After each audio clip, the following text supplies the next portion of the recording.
Study Himachal की एक और सीरीज़ में आपका स्वागत है। आज डिस्कस करेंगे इतिहास के वेरी इंपॉर्टेंट प्रश्न।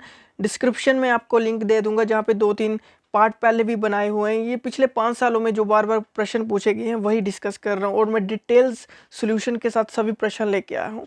चलो शुरू करते हैं। डिस्क्रिप्शन में लिंक चेक कर लेना, वेबसाइट का लिंक भी होगा जहाँ पे आप डेली क्विज़ लगा सकते हैं। चलो शुरू करते हैं।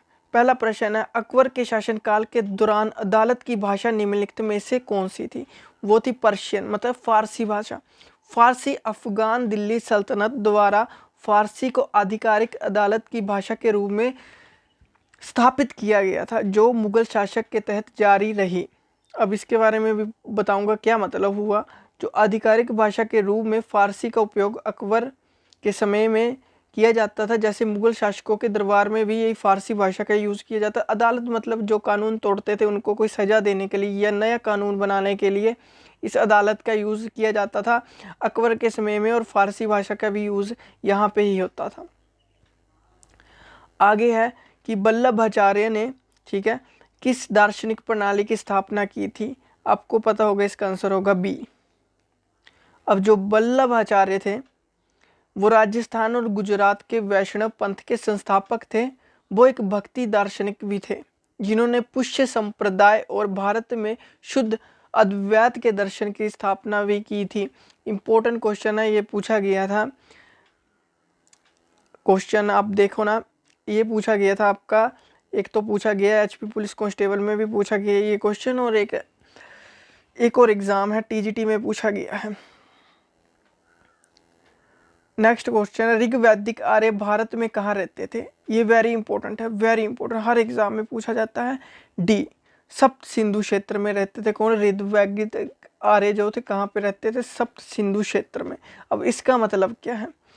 जो सप्त सिंधु सिद्धांत है, डॉक्टर एस सी दास ने अपनी, जो डॉक्टर एस सी दास उन्होंने एक पुस्तक लिखी है, ठीक है, ऋग वैदिक भारत के नाम से।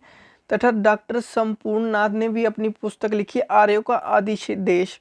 ये सिद्ध करने का प्रयास किया गया है इन दोनों पुस्तकों में कि आर्य सप्त सिंधु प्रदेश, पंजाब तथा उत्तर पश्चिमी सीमा प्रांत, कश्मीर, काबुल तथा कंधार के मूल निवासी थे, जिसे हम कौन सा क्षेत्र बोलते हैं? सप्त सिंधु क्षेत्र। नोट्स के रिगार्डिंग मुझे व्हाट्सएप भी कर सकते हैं, ये मेरा नंबर है 7580030176। नेक्स्ट क्वेश्चन देखते, फतेहपुर सिकरी में इबादत खाना किसने बनाया था? किसने बनाया था? आपको पता ही होगा आई थिंक,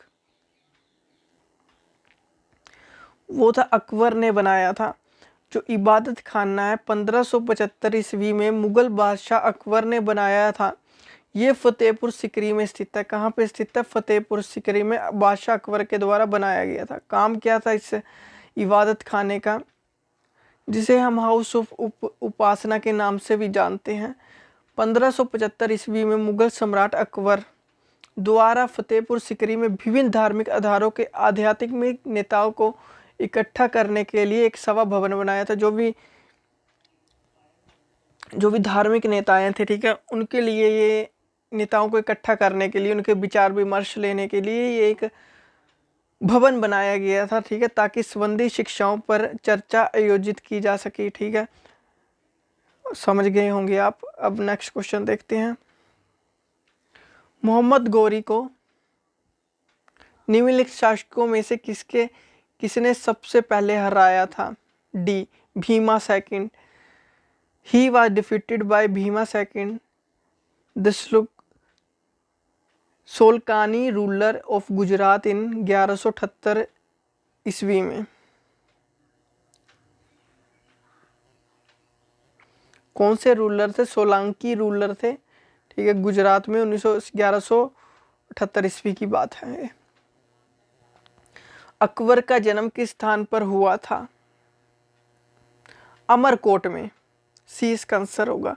जलाल उल दीन मोहम्मद, जिनका पूरा नाम है, ठीक है, जलाल उल दीन मोहम्मद अकबर का जन्म 15 अक्टूबर को सिंध के अमरकोट के राजपूत किले में, जो अब आधुनिक पाकिस्तान में है, हुआ था।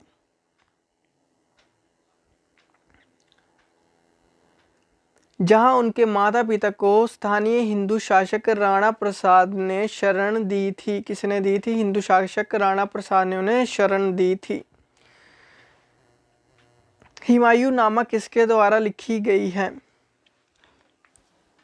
ए, गुलबदन बेगम के द्वारा लिखी गई है।